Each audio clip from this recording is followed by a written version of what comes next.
That cold case you're listening to? Nasty stuff. But you know what else is a crime? Missing even a moment of whatever you're doing to go on a drink run. Luckily, there's Drizzly, the #1 app for alcohol delivery. With Drizzly, you can compare prices on the biggest selection of beer, wine, and spirits, then get them delivered in under 60 minutes. So download the Drizzly app or go to drizzly.com. That's DRIZLY.com today. Hey, it's Mistress Carrie, reporting for duty from MCHQ for episode 92 of the Mistress Carrie podcast. And before we get to this week's legendary guest, I want to put a quick plug in for the Mistress Carrie Backstage Pass on Patreon. The Mistress Carrie Backstage Pass is a great way to give you extra content. You get access to exclusive photographs, blog posts. You can submit questions for upcoming podcast interviews. You get early access to event tickets and exclusive access to a lot of free concert tickets.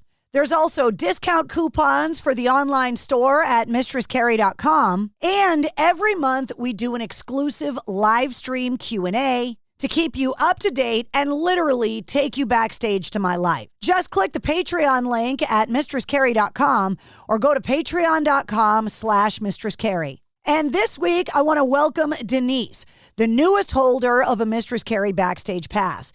Plus hellos to Monica, John, Brett, Atwood, Ashley, Tracy, and Christine. Okay, this week, a legend, Ann Wilson from Heart.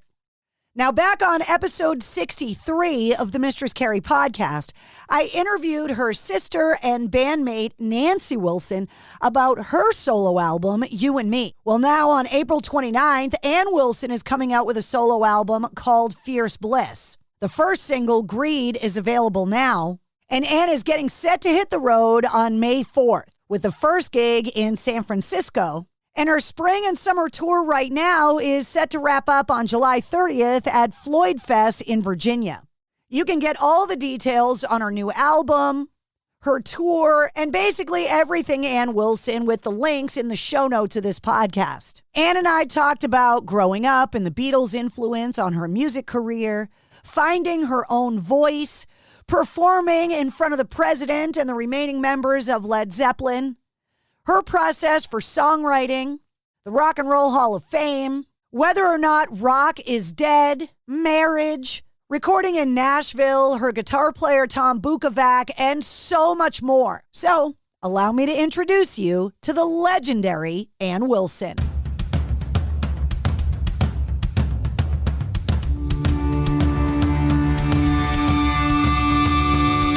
Hey, what's up? This is Sully from Godsmack. Strap on those boots, baby, because you are now in the trenches of the war room with the one and only Mistress Carrie right here on the Mistress Carrie podcast. What's up? This is Joe Rogan, and you're listening to Mistress Carrie. Her hair so lovely, pretty eyes. Hey, this is Brent from Shinedown, and you're listening to Mistress Carrie. Hey, Carrie, go put your bra on, girl. Hey, this is Steven Tyler, and you be listening to the baddest bitch in Boston, Mistress Carrie. What's up? This is Aaron from Stain, and you're listening to Mistress Carrie. Hi, everybody. This is Dave Grohl from the Foo Fighters, and you're listening to the one, the only Mistress Carrie. Hey, this is David from the band Disturbed, and you're listening to the baddest bitch in Boston, Mistress Carrie. Hi, Bruce Dickinson here from Iron Maiden. Yes, indeed, Miss Whiplash herself, Mistress Carrie, is here to unchain your brain. Hi, this is Flea from the Red Hot Chili Peppers. You're listening to Mistress Carrie. This is Dennis Leary. You are listening to my favorite, Mistress Carrie. Hey, this is Corey from Stone Sour, and you have the privilege of listening to Mistress Carrie. Oh, God. Oh, yeah. Oh, my God, it's Ann Wilson. Ah! Thank you so much for coming on the show. Well, thank you very much for asking me, yeah. How are you? I'm excellent, thank you. Just living life, living, loving, laughing. You are such a musical legend, and for a woman like me that has worked in the rock industry for 30 years, to me, there is a Mount Rushmore of women that are allowing me to stand on their shoulders. And I hope you don't mind the wait, Ann, because I feel like you're one of those women. Well, thank you so much. Thanks a lot. You have been In rock, for so many different eras of music and so many different cycles of rock and roll, how many times do you think they've said rock is dead, and why hasn't it actually died yet? Good questions. I think I first heard them start to say rock is dead in the 70s, in the 1970s, when disco was out, Well, first it was folk music, right? Rock's dead. And then, then the next one was disco. And then the next one after that was kind of in the 80s. And then in the 90s, rock came back with a vengeance. And then it went away again with the advent of pop music. So 4 or 5 times in my life. What do you contribute your ability to change with the different eras of rock? You've reinvented your career so many times. How do you do it? By just doing what, I want to do musically. I consider myself more connected to, jazz standards than I do, for instance, to metal rock. And that sounds weird, but I'm just trying to say that I'm not just all up into one type of rock music, Like my parents had all kinds of music playing in the house, and I can understand them just as well. So it's easy to move through different genres, is what I'm trying to say.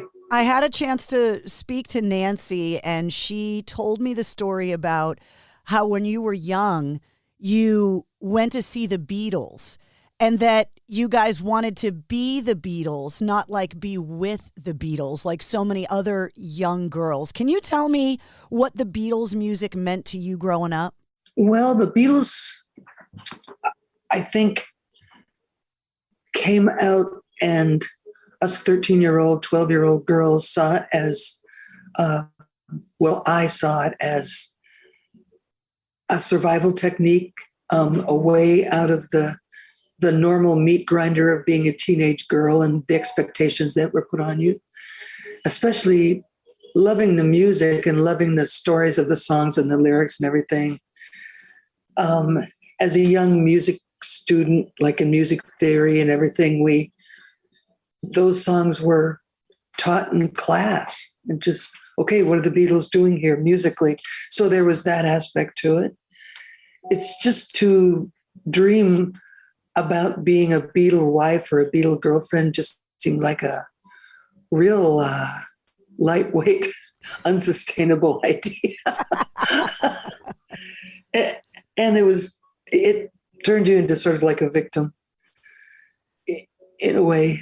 When you're growing up in a family surrounded by music, at what point do you realize you can sing? And not just be able to sing along with the lyrics, but that you could actually sing well? I don't think I felt that until much, much later. I didn't feel it as a child at all. I was super shy, and I don't think I had any special voice in particular. It's just a girl in the choir, But when I got into my 20s and I got into bands and had time to go out and play all those different places and different conditions and hone the craft, that's when it started to come out. So maybe when I was about 23, right before we recorded our first record, I had some breakthroughs. And the guys back in those days, bands like us played all covers, whatever was being played on the radio, that's what we would cover. And so we were doing Deep Purple and Led Zeppelin and Rolling Stones and Elton John and Rod, just all that kind of stuff. And the guys in the band who were able to sing couldn't sing that high, like to sing Zeppelin, for instance. So it fell to me to do it. And that's when I learned how to sing rock. Because it isn't really about your throat, it's about your soul opening. Is it something that you learned on your own, or did you go and sit down with a lyrical coach or a vocal coach? Well, no, I never sat down with a vocal coach. the way I learned was just to listen to what people were doing and try to emulate that and then take off from there into my own thing. Have you ever worked with a vocal coach? Because I would assume that using your voice the way that you do when you perform, there would be a concern to want to protect it and not damage it. Oh, of course. Yeah. Yeah. It's just like any other part of your body. But in my case, my voice is everything to me. It's my very identity, really. So yeah, the only time I went to a vocal coach that I can remember is this guy named David Kyle in Seattle, who was like a master vocal coach, maestro. And I went to him in the 80s when I was having trouble. We were doing so many shows during those years and many shows in a row with no day off. And I needed help figuring out how to warm up. And he taught me how to warm up. And that really helped. I talked to a lot of singers about their regiment of getting ready to either record or perform live. Can you give me some examples of some of the things that you do to warm up and some of the concerns that you have, like not drinking cold beverages or the different vocal warm-ups? What's your regiment like? My regimen is lots of water, lots of arnica pellets, extra vitamin C, and none of the rest of that stuff seems to affect me like the cold beverages or some people don't eat dairy or lemons or like there's all just different kinds of stuff because everybody's body is different. But I place just as much or even more importance on opening the soul as I do on warming up the throat. So I try to do a little thing at least for 40 minutes before I walk on stage, where I put on somebody else's CD like Emmylou Harris or somebody or Lucinda Williams maybe, and just sing along with the whole CD. So I don't feel like I'm doing boring vocal scales or something like that. I'm enjoying what I'm singing and I'm opening up and my throat opens up. So I do that. You talk about being able to hit notes like Led Zeppelin in the early days of your career. And every 6 or 9 months or so, your performance at the Kennedy Center Honors makes its way back around the internet again. Nancy told me about how her fingers were cold during the warm-ups and the rehearsals for that performance. Can you tell me what that experience was like from your perspective? Yes, from my perspective, it was pretty high stress because you look out at the audience and who's in the audience, the president and first lady, Obama, the surviving members of Led Zeppelin, David Letterman, Dustin Hoffman, Stephen Colbert, Bonnie Raitt, Buddy Guy, just Jeff Beck, like all the people that were there in the audience, Yo-Yo Ma. And so that alone was enough to sort of give you stress mares. But we had been doing Stairway to Heaven in our set for quite a while. And so I was current with the song and I didn't feel nervous about singing this song. It was just a matter of keeping focused during the actual performance, which we did. I did and Nancy did too. We've all seen the band's reaction to your performance. Could you see Robert Plant wiping tears away from the stage, or was that something that you saw later online? Oh, I saw it later online like everybody else. From the stage, you couldn't really see. They were up in a box, and you couldn't really see that kind of detail in the distance. But I'm sure that it was an emotional thing for Plant, because he wrote all those words, and it's such a beautiful, holy song. And he probably looked down and saw Jason Bonham, who was just a little kid when they were doing the Zeppelin 4 era, and it probably seemed really moving to him. I don't think he was looking down, crying for any other reason than it was just a beautiful moment. Your new album, Fierce Bliss, that comes out on April 29th, is yet another example. I feel like on the show, this is coming up all the time. I am shocked with how much rock music is coming out of Nashville, or that has some kind of Nashville tie. What is going on with rock music in Nashville right now? It's unbelievable. It's supposed to be the city that country music is built on. It seems like there's been a rock invasion and we've taken over. Yeah, well, it still is a country music city. It's a company town, you know, so there's a lot of record industry and live show industry stuff going on there. But the thing that I like about Nashville is the attitude of the musicians that I met there. There's none of this sort of holier than thou, too cool to care, you know, like sometimes in LA out on the West Coast, you know, you get locked into this sort of rock musicians as celebrities idea, and it's not about the music anymore. It's just about image.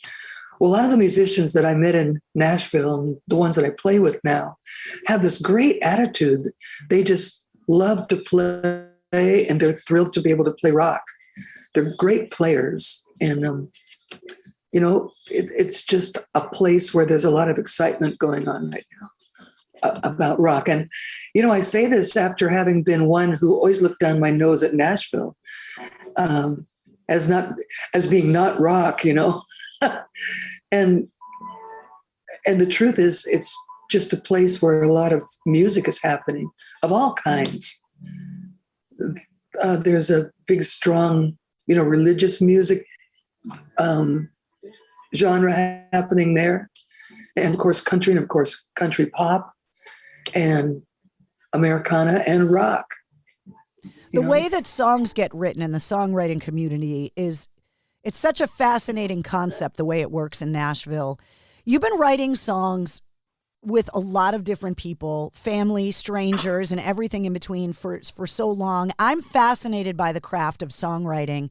Where do your ideas come from? What do you hear in your head first? Lyrics, melody? Is it just an idea? How does your process start?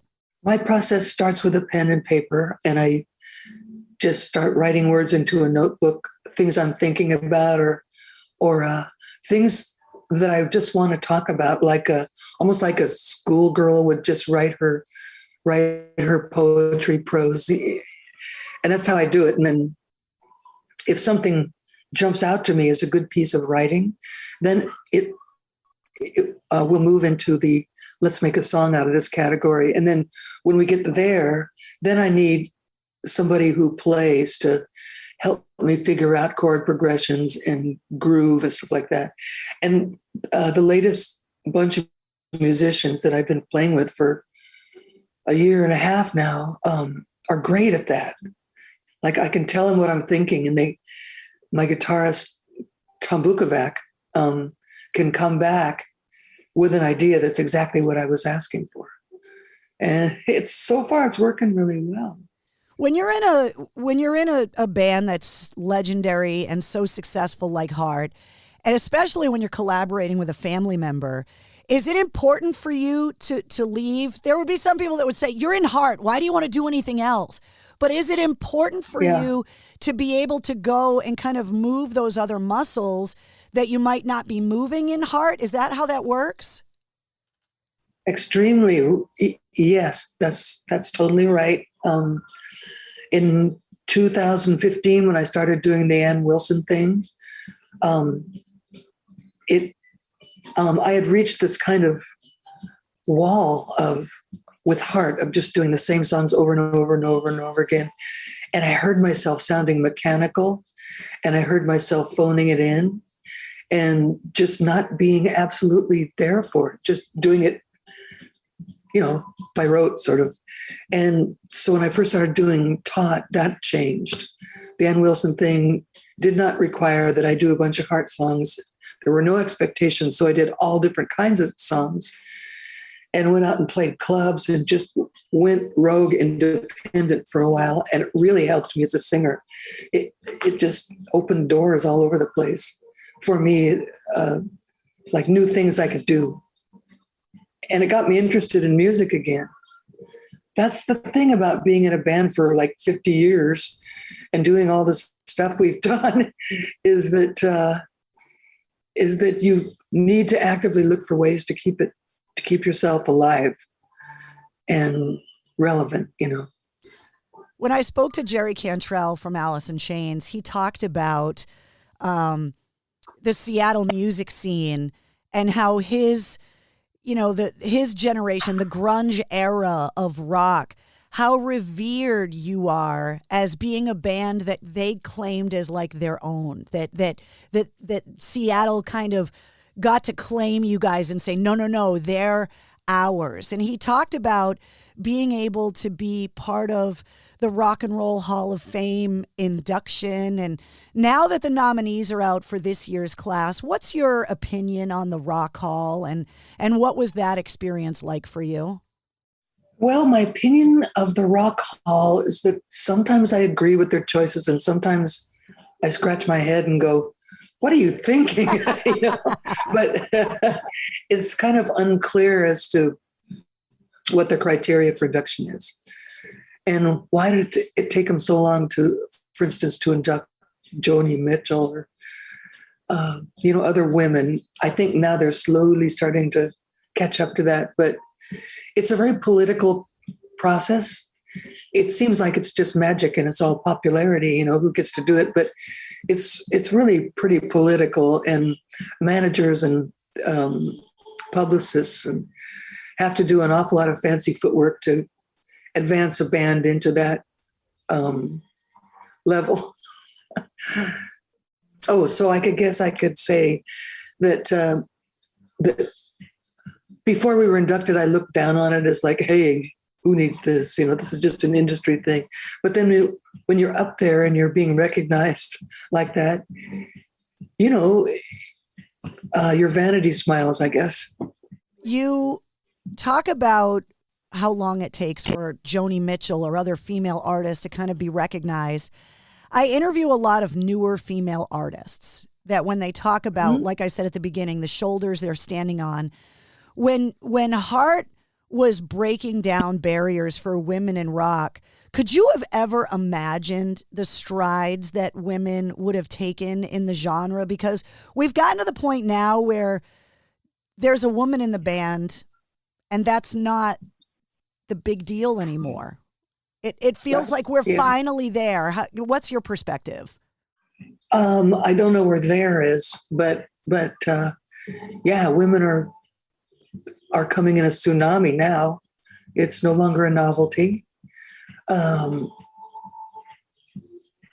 think that it's going to even out because I think right now for instance, I can go to a hair salon or something and sit there for an hour and hear nothing on their playlist except women, just all women. And I'd like it to even out. I'd like to hear it more equal, which sounds really weird because, here we are talking about it, but I think we need more quality control and not just, advancing people because they have ovaries, When you sit down to write these songs, these notebooks that you have, these song ideas, I ask songwriters this question because I'm not gifted with the ability to write songs, but I'm fascinated by the craft of it. Can you give me an example or two of a song from any artist, any genre, that you believe is a perfect example of perfect songwriting, but tell me why from a songwriter's perspective? A song you covet and say, I wish I wrote that. Yeah, there are tons of those. A good example would be the classic song Bridge Over Troubled Water by Paul Simon.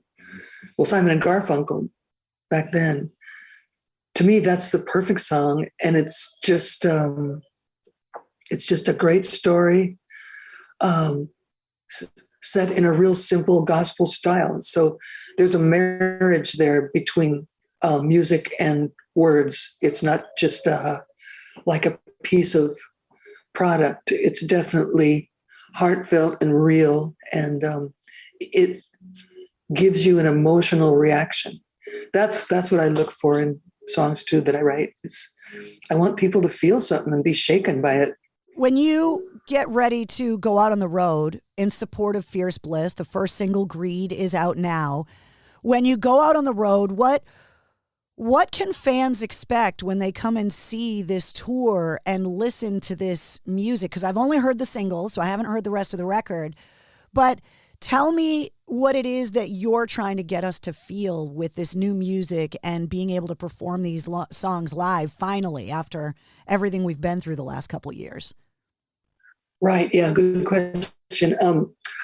I really want people to feel awakened, kind of like, hey, come on, wake up. You know, there's air and life out here and energy. It's a very, very energized band, and it's an energized album, mostly optimistic about looking out at the future. Some of the songs are more blue than others, like the cover of Bridge of Sighs. That's, to me, the perfect blues song ever written, because it's about standing on the abyss. It isn't about being drunk or losing your man or being on drugs. It's existential abyss time. That's a blues song. So these songs are like, they're not small, they're big concepts, and I hope it'll reach in and really wake people up. Kind of hard to be optimistic a lot of the time right now, so having an album like this come out to say that. Yeah, and it's probably, my husband and I talk about this sometimes, is that it seems like the whole